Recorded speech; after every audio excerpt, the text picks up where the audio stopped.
Coach Schuman here for the Successful Life podcast. I'm here with Mark Herschberg. Glad to have him as a guest. We're going to talk your career today and the things you need to know. We're going to talk a little bit MIT as well here, because that's where Mark is a part-time professor. But he is the guru of understanding the things that are needed in order to have a great career in whatever it is you do.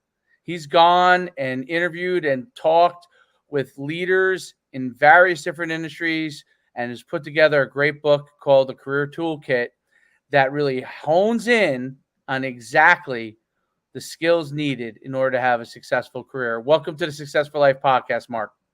Thanks for having me on. It's my pleasure to be here.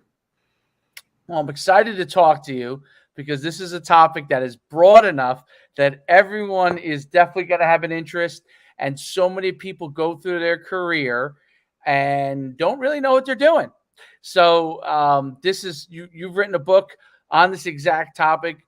You teach on various topics related to it. And I'd like you to kind of just tell everyone a little bit of your background and where you come from and how you got to this point. Sure. I've got a really unique background that led to this dual career. I went to MIT as an undergrad and grad student back in the 90s, and when I came out, I started as a software engineer. Early in my career, I realized I wanted to become a CTO. That's a chief technology officer, the person in charge of the engineers. What I soon realized was that it didn't just mean I was the best engineer or most experienced engineer. To get that role, not only did I need engineering skills, but I needed a whole bunch of other skills: leadership, team building, communicating, negotiating, a whole bunch of skills no one ever taught me. So I had to develop those skills in myself. As I was doing so, I realized these skills are not just for executives. They are for everyone: senior leaders, middle management, individual contributors, summer interns, entrepreneurs. All of us benefit from these skills. So I began to upskill my team.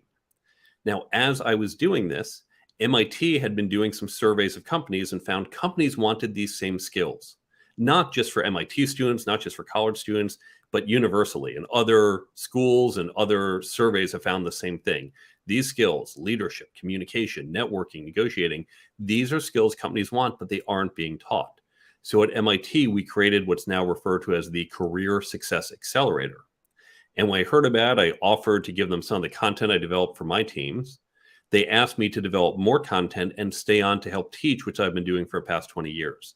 So I've had my main career building tech startups, helping Fortune 500s place startup, doing a whole bunch of different things, from tracking terrorists and cyber criminals to building labor markets, creating a bunch of patents, new technologies, new communication platforms, but also teaching at MIT and elsewhere, and now the book and the speaking that I do to teach these professional skills to other people.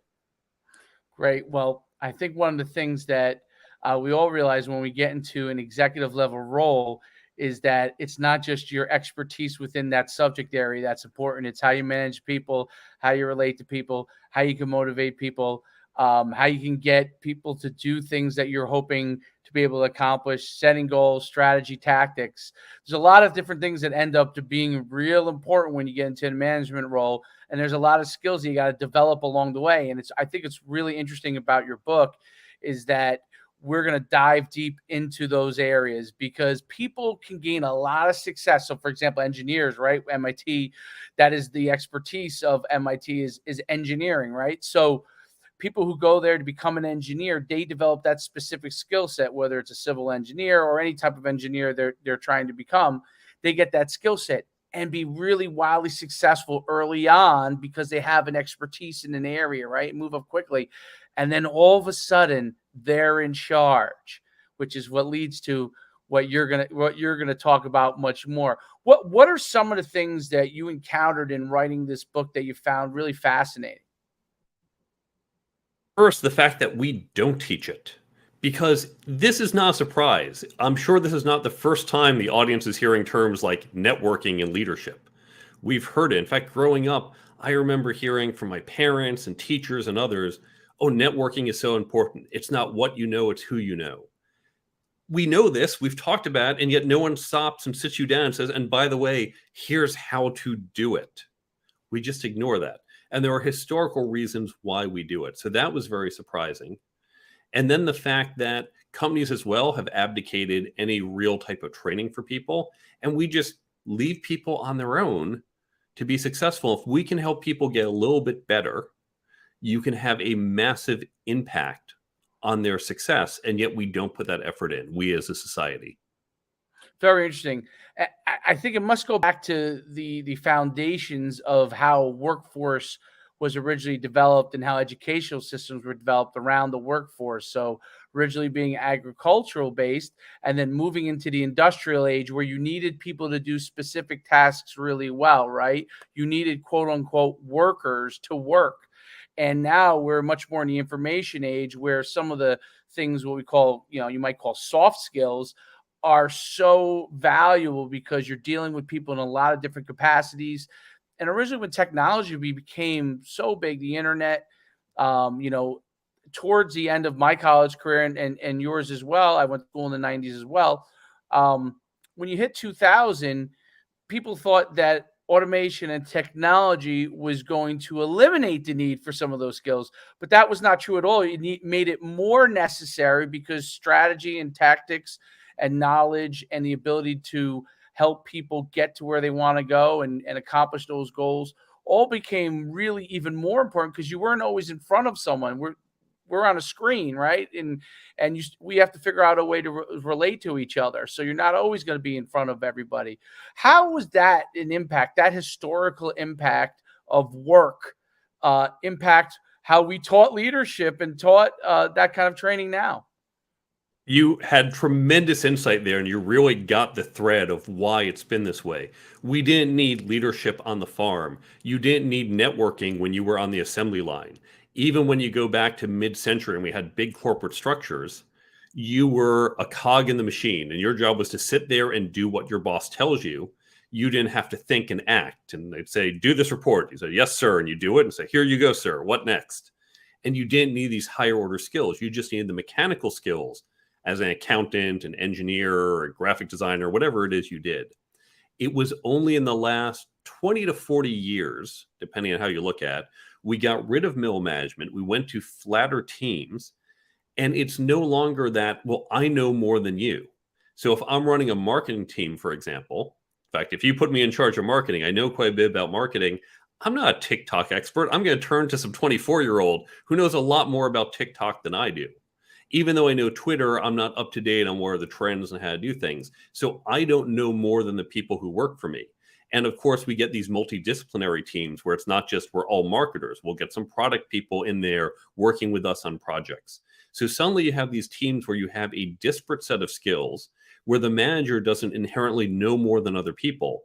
And my job went from, I'm going to crack the whip and make sure you're all turning the screws correctly and quickly, to the paperwork equivalent in the 1950s, to now, hey, we need to get traction on social media. And I don't necessarily know the right answer.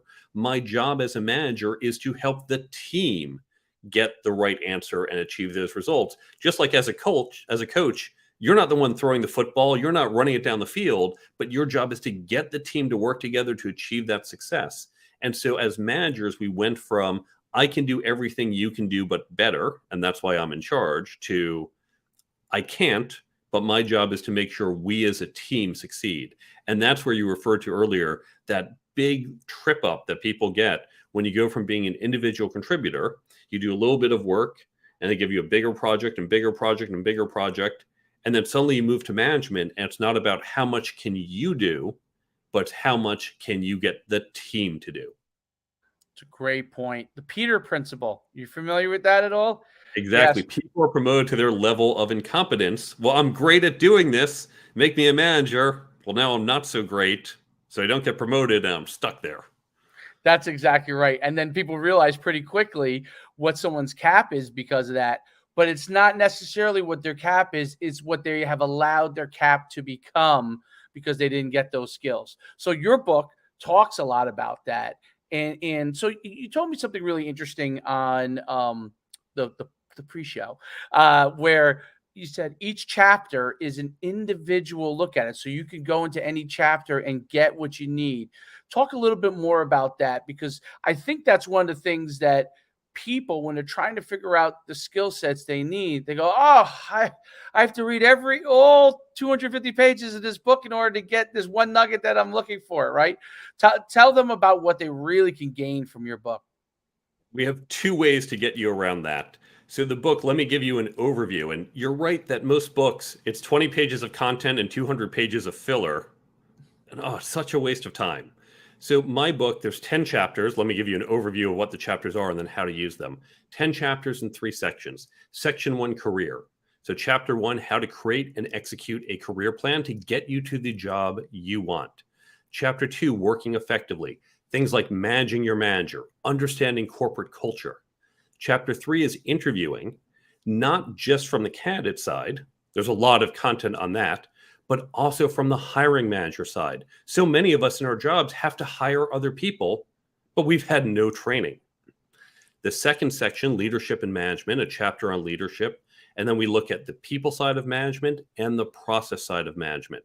The third section, interpersonal dynamics, covers communication, networking, negotiating, and ethics. So 10 chapters. And you're exactly right. I call it a toolkit because you don't have to use the hammer and then the saw before you get to the screwdriver. If you need a screwdriver, grab the screwdriver and use it. If you buy the book and you say, I want to get better at networking, go right to chapter 8. Read that chapter. It's about 20, 30 pages. You'll read it in less than an hour. And now you've got concrete things you can do to be better at networking. You can skip the other chapters or get back to them when you're ready to tackle those. So we've made it very easy for you to get what you need when you need it in the book and then also in the apps.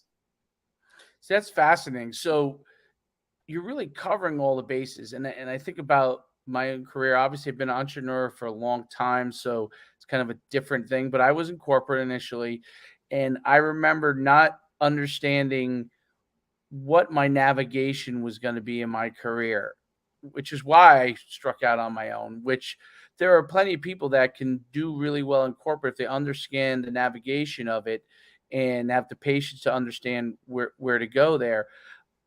My first question is, what are some of the things that people need to know when navigating their career in order for them to continue to grow in that career, whatever it is? First, it's to actually have a plan, to know what you're doing. You don't want to, for example, do a road trip and say, let's get in the car and drive. You probably want some destination in mind. And even if you have that destination, if you're in New York and say, we want to get to San Francisco, you probably want to just look ahead of time. By the way, what's the route we might want to take? What are some of those highways? I know today, of course, you can just do it dynamically on your phone because we all have GPS. But in the days we grew up, you paid attention ahead of time. Hey, how do I get from New York to San Francisco?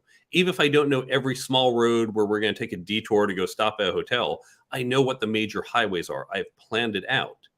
Now, the thing about the plan is we know it's never going to work out. There's going to be traffic. There's going to be construction. There'll be problems. We're going to have to take some detours along the way. But if we don't have a plan, it's utter chaos. The odds of being successful are pretty slim. And again, when you think on the football field, you don't just say, hey, team, go step on the field, go play. You have a plan. Are we going to do a running game? Are we going to do a passing game? Who are we looking out for on the other side? Who's the person we're relying on our side? You have a plan. We know it's not going to work out exactly as you planned, but you start with a plan and you adjust as you go, because without it, you're really just tossing the dice. And that's what we need to do with our careers. Now, do people need to look, what do you think about mentoring, seeking out mentors? I'll use myself for an example. There wasn't anybody in my family that I could have gone to about a business career, So when I went into the business field, initially, I didn't know who to talk to. I had an MBA. I had an undergraduate. I got my MBA, but I didn't have anybody that was a mentor. I had to seek those out on my own and figure that out on my own. What are some kind of shortcut ideas that people can do in order to really gain kind of a better mentorship, to gain them some of the skills they need? Great question. And yes, you don't have to do this on your own. You can certainly look for additional information, whether that's from books, listening to podcasts like this one, getting an MBA, learning on the job. That's one way. Having a mentor, whether formally or informally, other people you can learn from is helpful. Joining some type of community, whether it's an online community or local community, finding other people in the same boat. I'm part of founders groups of people who start companies. I'm part of CTO groups of people who lead technology teams. And the great thing is in those communities, I can say, hey, I have a problem. Here's what I'm trying to do. And there's other people who have been down that path and they have that experience and advice. And a lot of people are willing to help you out. So don't do it alone. Find other people. And you can do that whether it's general business. There's also a way to do it for these particular skills.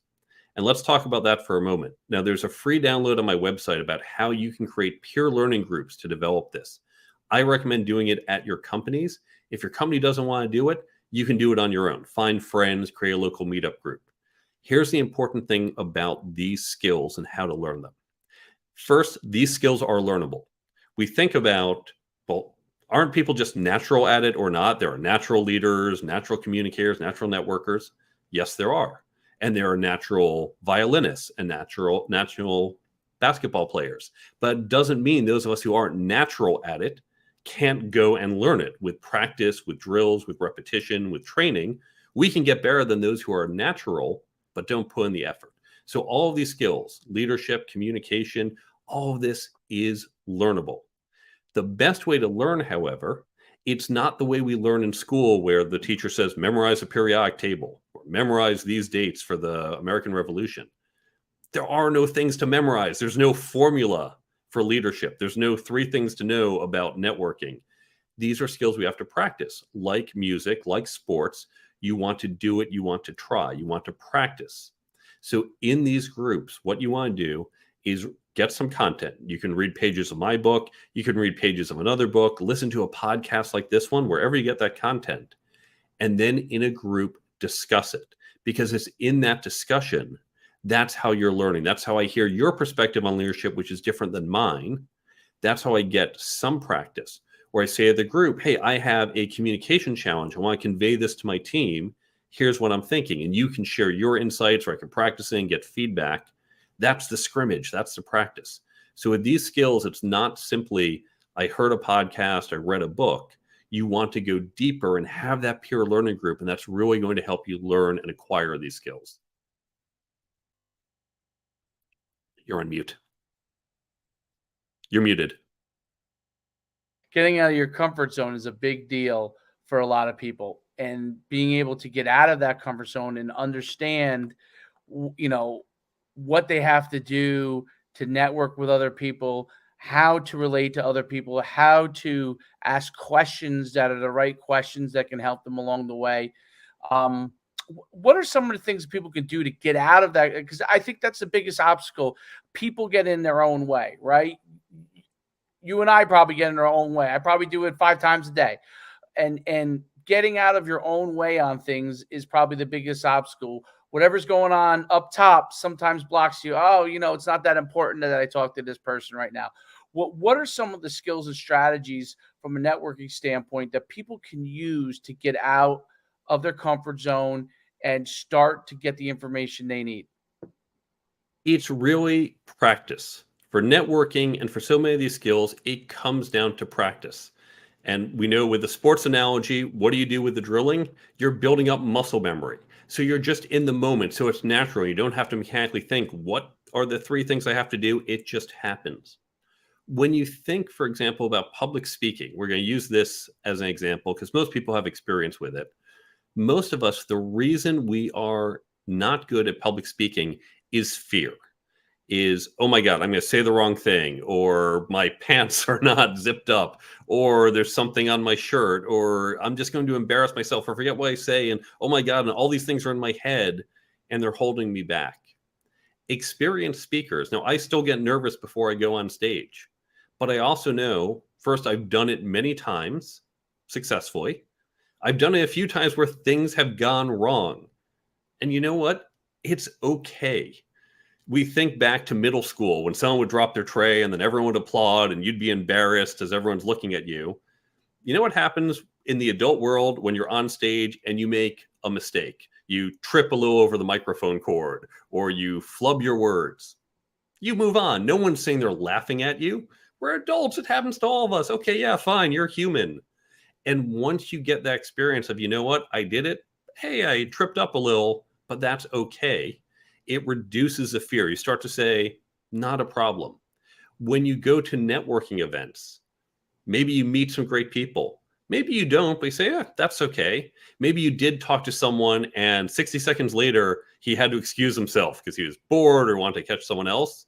I got rejected a little. They say, that's okay. It's not the end of the world.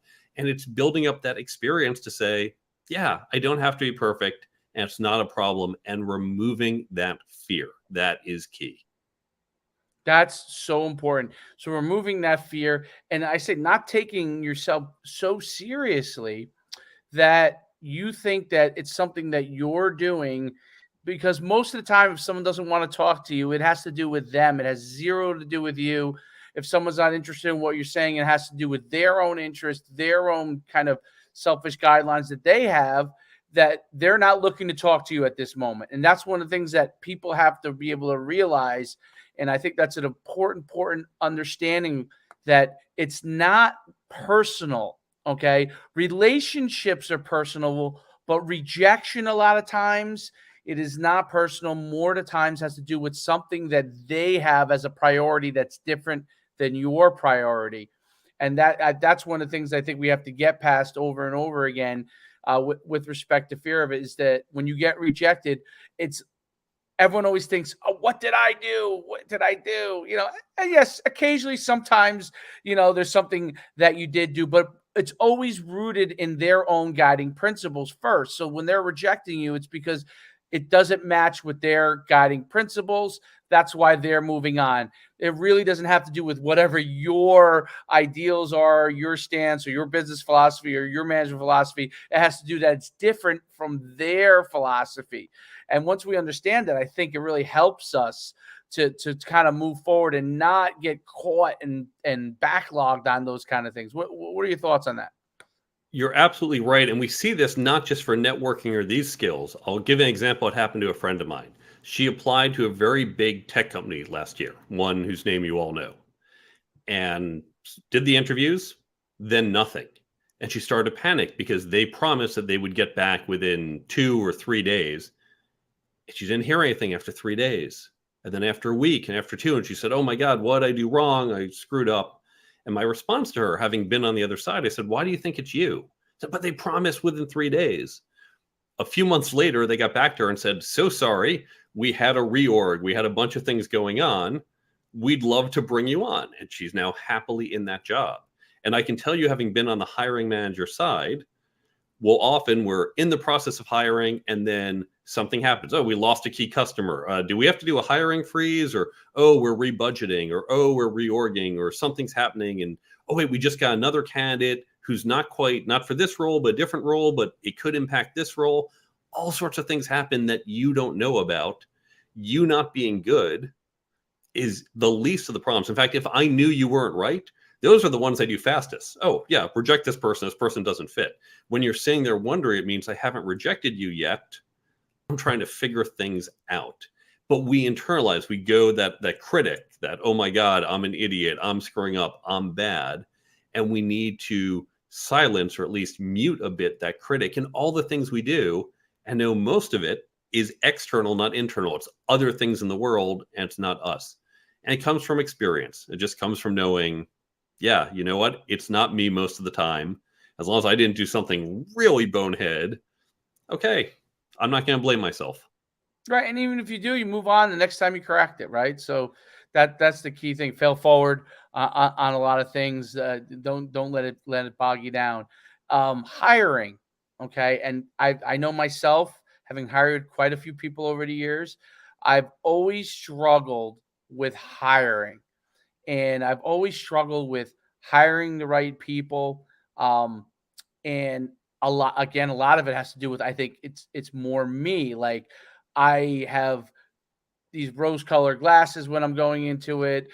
Whatever my own things are. How does someone who's hiring somebody, and I think very successful people sometimes struggle with the hiring part, because they either think the other person is going to be like them, or they hope they're going to be like them, or they think they're going to have shared the exact same ideals. How do you learn the correct way or the best way to hire people so you can create a better organization? We unfortunately hire through a very narrow lens. Suppose, for example, you are hiring an accountant. So, okay, well, I need to make sure she knows accounting. So I'm going to ask her all these accounting questions and see her answers and see how well she knows accounting. That is easy to do. Great, done. Okay, she is sufficiently knowledgeable about accounting. But then there's all these other attributes that we don't think about. And this has to do with her personality and leadership and communication and cultural fit. And all these are things that we don't always consider but matter. And so we, as hiring managers, take far too narrow a role, and we don't even communicate on our team. So consider you and I are both hiring someone in accounting. We're saying, well, this person needs to be a leader. She's going to lead the accounting team. Okay, so accounting skills and leadership. Well, first, what does leadership mean? There's no one type of leader. There are leaders who, hey, you have a team of 5 people, they're doing great. You just keep an eye on them. That's maybe a little more management. Sometimes you say, hey, we have a team of no people, and you have to build up this team and create how that team is going to work. That's a different set of leadership skills. That's different still from there's a team of 5 people. They're all really demoralized. The last leader was terrible. They've had no guidance. You have to turn them around from demoralized to high performing. That's a different set of leadership skills. So first, what type of leader are we looking for? Second, you might think, well, leadership is really important. And yeah, accounting skills second. But I might think, no, accounting knowledge is really important. And then leadership skills too. Well, now we're using different evaluation criteria. How are we going to do that? We have to get on the same page about what we're looking for and the prioritization. And then once we say, okay, now we know we're looking for this type of leader and here's how important it is, how do we actually evaluate the candidate's leadership skills? So there's a whole bunch of things we need to do beyond just, do you know accounting? These other skills. And that's where we haven't been intentional. But I talk about the different aspects you should look at and how to be intentional in evaluating that. That's important. And the values that you come into the interview process with. The interview process, I've always found to be very, very difficult. You could go and interview someone and you have your plan and your criteria and that you're looking for. You interview them. And I can't tell you how many times this has happened. I'm sure our audience has experienced this as well. When you go and hire the person, they come in and it was obviously they're putting their best foot forward. They come in and then 30 days into it, you're like, who is this person? So how do you manage that process? You know, they had the right skill set that you wanted. Now, how do you coach them into your expectations within your culture? What's the important part of that? Is training an important? What are some of the important areas there? Well, a few things. First, judge by actions, not words. So, for example, if I were to ask someone, what are your best qualities? They're going to give me some answer that we all know how to answer that because we looked up online. Instead, what I like to ask is, if you were hiring someone for this role, what would you look for?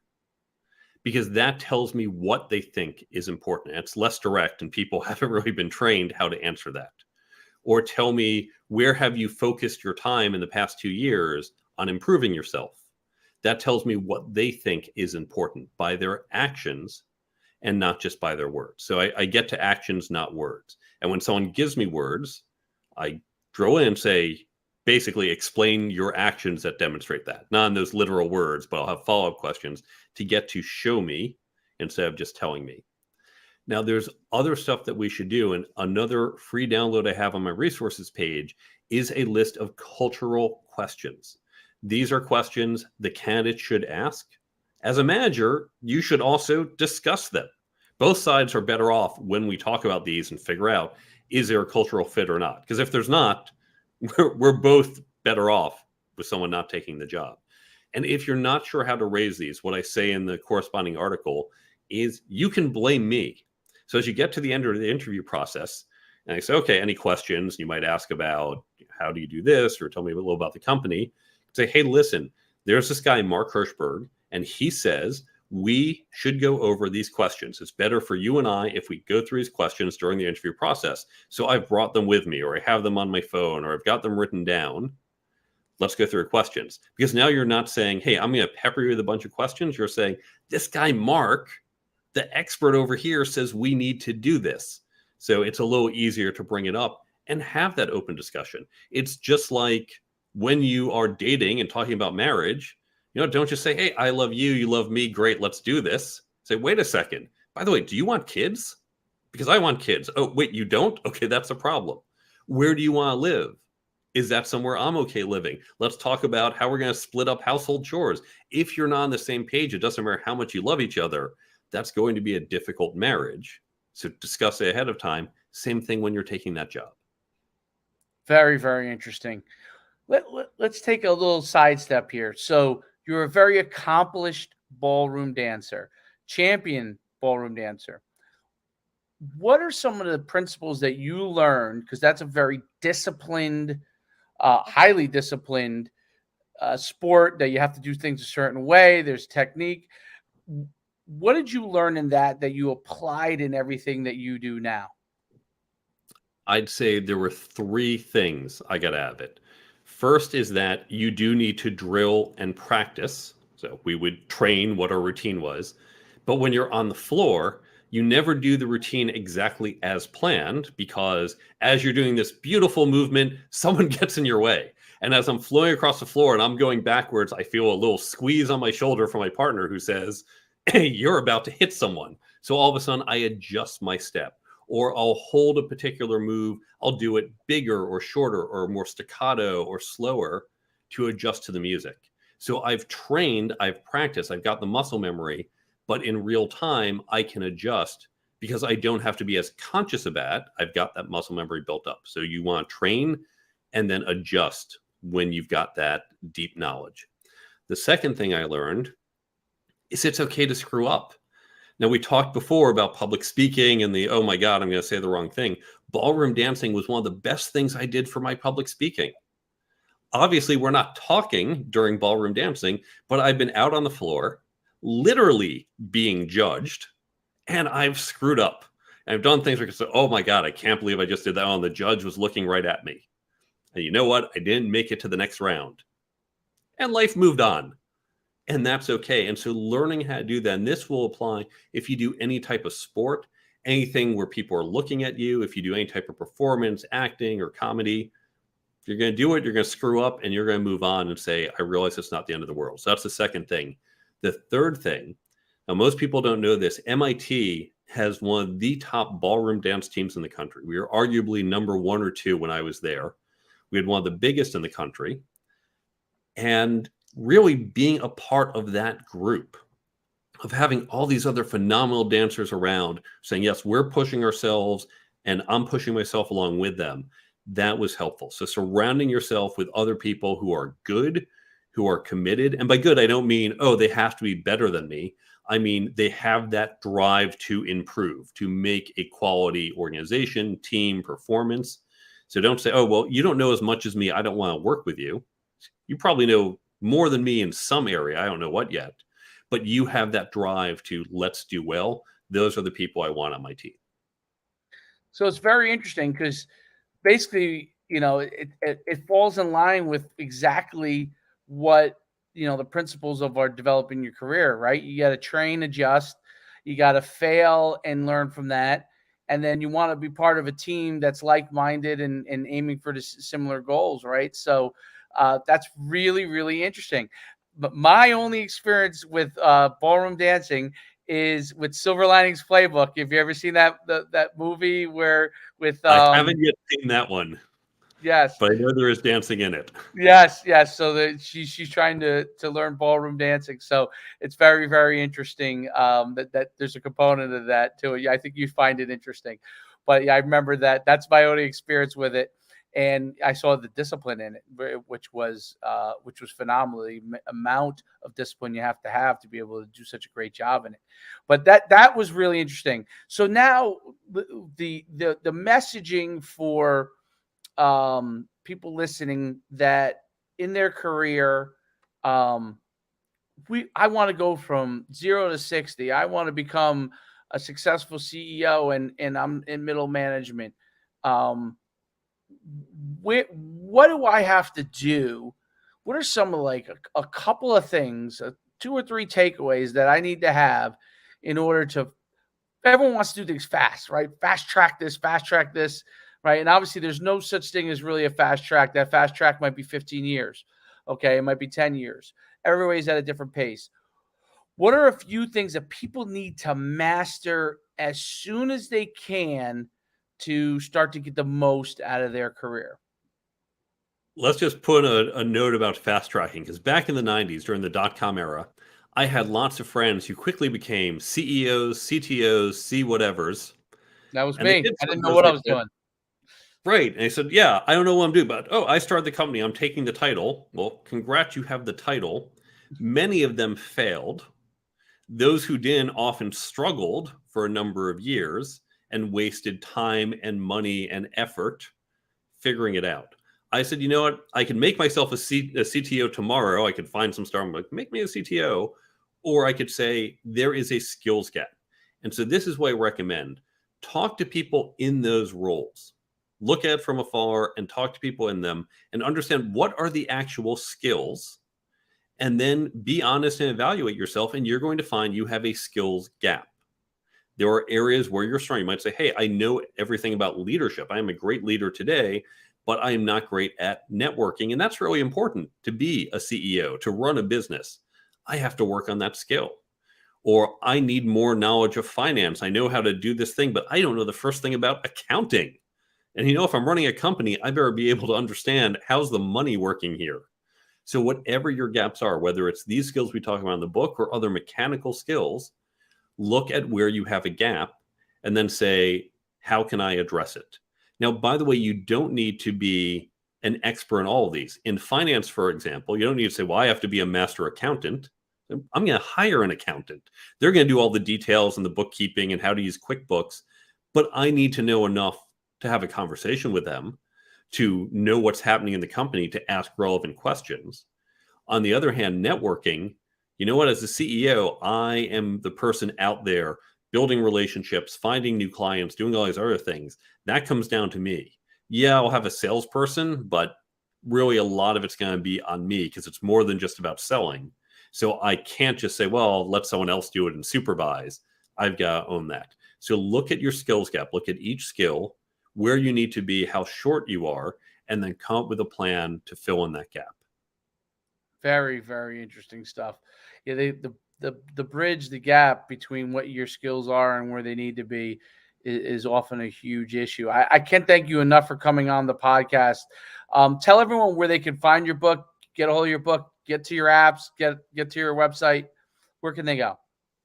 There's 2 websites. The first, thecareertoolkitbook.com. And that's where you can learn more about the book. You can buy it on Amazon or other places. You can get in touch with me with questions or follow me on social media.